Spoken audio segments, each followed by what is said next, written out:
చెరువులో దూకి ఆత్మహత్య చేసుకున్న తుని మైనర్ బాలిక అత్యాచార కేసు నిందితుడు. కాకినాడ జిల్లా తునిలో బాలికపై అత్యాచారం చేసిన కేసులో బుధవారం రాత్రి కోర్టుకు తరలిస్తుండగా మూత్ర విసర్జన కోసం వెళ్లి చెరువులో దూకిన నిందితుడు తాటిక నారాయణరావు గజ ఈతగాళ్లతో గాలింపు చర్యలు చేపట్టగా మృతదేహం లభ్యం.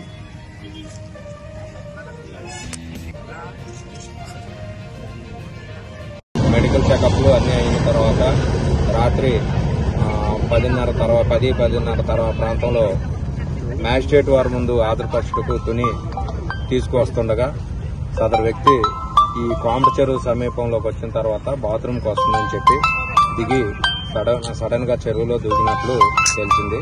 ఈ విషయమై నాకు తుని రూరల్ ఎస్ఐ గారు 11:30 ఆ టైంలో నాకు ఫోన్ చేశారు. అర్జెంటుగా 2 సార్లు ఇలా ముద్దాయి ఎస్కేప్ అయ్యాడు, చెరువులో దూకాడని.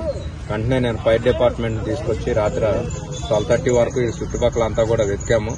లేట్ నైట్ వల్ల లైటింగ్ లేకపోవడం వల్ల ఇక్కడ గాలింపు చర్యలు అనేవి రాత్రి ఆపేయడం జరిగింది. మళ్ళా ఈ రోజు వ్యక్తి కోసం అతను ఈ చెరువులో దూకాడా ఇంకేమన్నా బయటకు ఎస్కేప్ అయ్యాడనే దాని మీద చుట్టుపక్కలంతా గాలింపు చర్యలు చేస్తున్నాము.